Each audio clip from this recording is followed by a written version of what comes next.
疼痛和僵硬可能会悄悄袭来。因为我们大部分时间都在以不理想的姿势坐着，常常没有意识到这一点的重要性。但我将通过展示5个拉伸动作来帮助解决这个问题。这些动作能够在短短不到15分钟的时间内有效消除多年的身体损伤。确保坚持看到最后，因为最后一个是我最喜欢的。缓解因整天坐在桌子前或从事体力劳动而产生的紧绷感。只有一种方法，那就是每天拉伸。对于第一个拉伸，让我们来有效地解决这些常见活动带来的恼人酸痛问题。猫牛式或猫骆驼式是一种动态运动，有助于改善脊柱的灵活性和活动性。这是一种温和但有效的拉伸，针对背部、肩膀和颈部。猫牛式拉伸涉及交替拱起和弯曲你的背部，这有助于减轻腰椎的压力。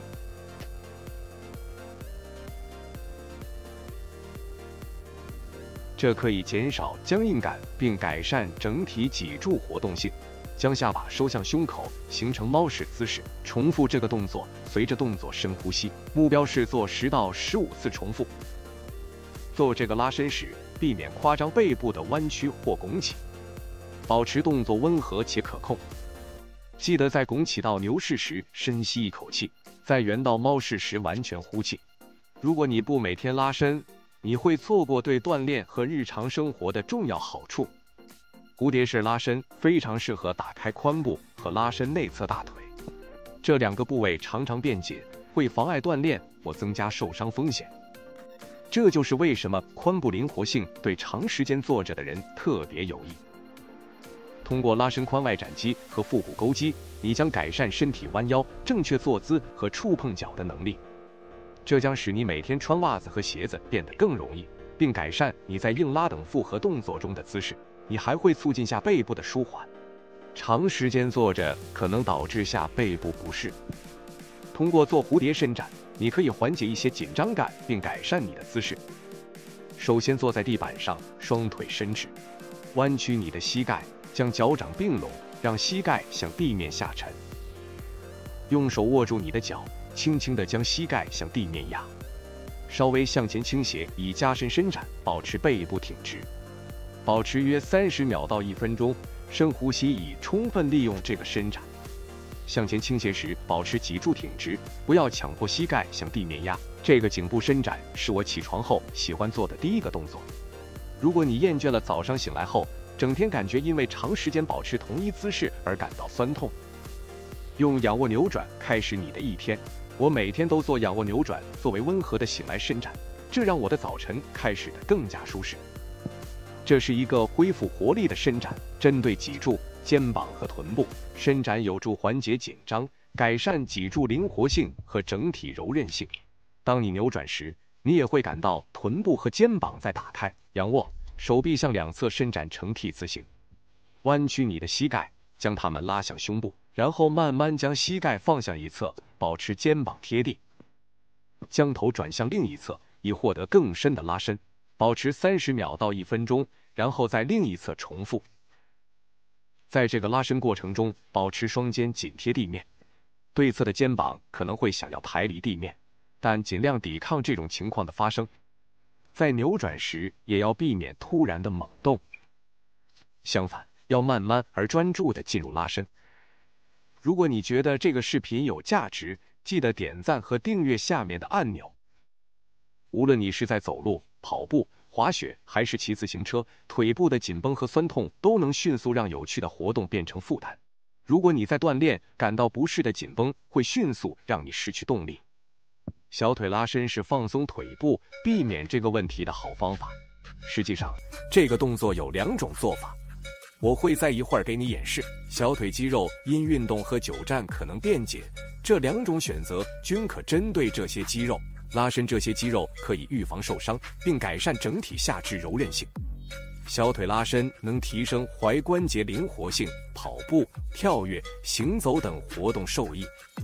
而且，紧绷的小腿肌肉可能导致像跟腱炎这样的伤害。定期进行小腿拉伸是个明智的选择。要进行小腿拉伸，首先站立并面对墙壁，一只脚在另一只脚前面，双手放在墙上，保持背部和腿部直立，弯曲前面的膝盖，向前倾斜，双脚后跟保持接触地面，以感受后腿的拉伸，保持30秒到1分钟，然后换腿。拉伸时不要反复弹跳，以免导致受伤。相反，保持静态拉伸以获得最佳效果，并确保后脚的脚跟保持在地面上，以获得适当的拉伸。你也可以做一个抬高的小腿拉伸，这样可以增加强度，并允许更深的拉伸。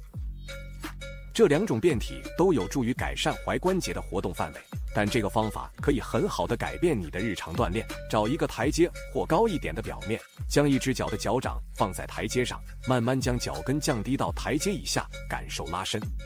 保持30秒到1分钟，然后换腿。你可能在想，每周应该做多少次拉伸？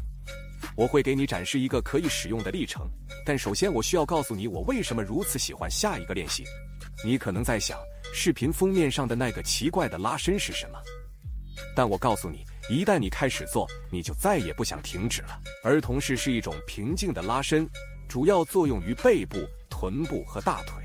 它通常在瑜伽课上作为休息姿势使用，但定期练习时能带来显著的好处。我喜欢在背部和腿部锻炼后做儿童式，当深蹲和硬拉等动作压迫脊柱时。儿童式轻柔地拉伸背部肌肉，有助于缓解紧张，促进放松。它也是一个极好的髋部打开者。儿童式的腿部位置可以轻柔地打开髋部，长时间坐着或进行深蹲和弓步等剧烈运动会使髋部变得紧绷。这一段伸展在长时间站立或坐着后也感觉很棒，能让你的背部得到休息，舒展脊柱，甚至在你向前伸展手臂时拉伸背阔肌和胸部。要做儿童式，首先在垫子上跪下，双手撑地，然后将臀部向后移向脚跟，同时保持手臂向前伸展，将额头放在地上，放松胸部向地面靠近，保持这个姿势大约30秒到1分钟，深呼吸。在伸展时，确保放松肩膀，想象它们向地面融化，避免紧绷或耸肩。如果在伸展时膝盖感到不适，可能需要稍微放宽站姿，以找到更舒适的位置。那么，这些伸展练习应该多久做一次呢？猫牛式、蝴蝶式和儿童式都是很好的选择，可以融入你一天开始或结束的例行活动中，以促进灵活性和放松。与此同时，仰卧扭转和猫式伸展，无论是在地面上还是抬高的地方，都可以在锻炼开始时做，以准备肌肉，或在锻炼结束时做，以避免恢复时的紧绷。话虽如此，我建议每天做这5个伸展。每个伸展目标为2到3组，每组保持30秒到1分钟。记得深呼吸，倾听你的身体。如果某个伸展感觉过于强烈，稍微放松一下。就像力量训练一样，拉伸是马拉松，而不是短跑。当你开始举重时，你期待几周后就能变得强壮，但事情并不是这样的。要追求长期的效果，而不是短期的收益。养成做这5个拉伸的习惯，不仅能改善你的身体健康，还能提供心理放松和减压。所以，享受将它们融入你的整体健身计划的效果。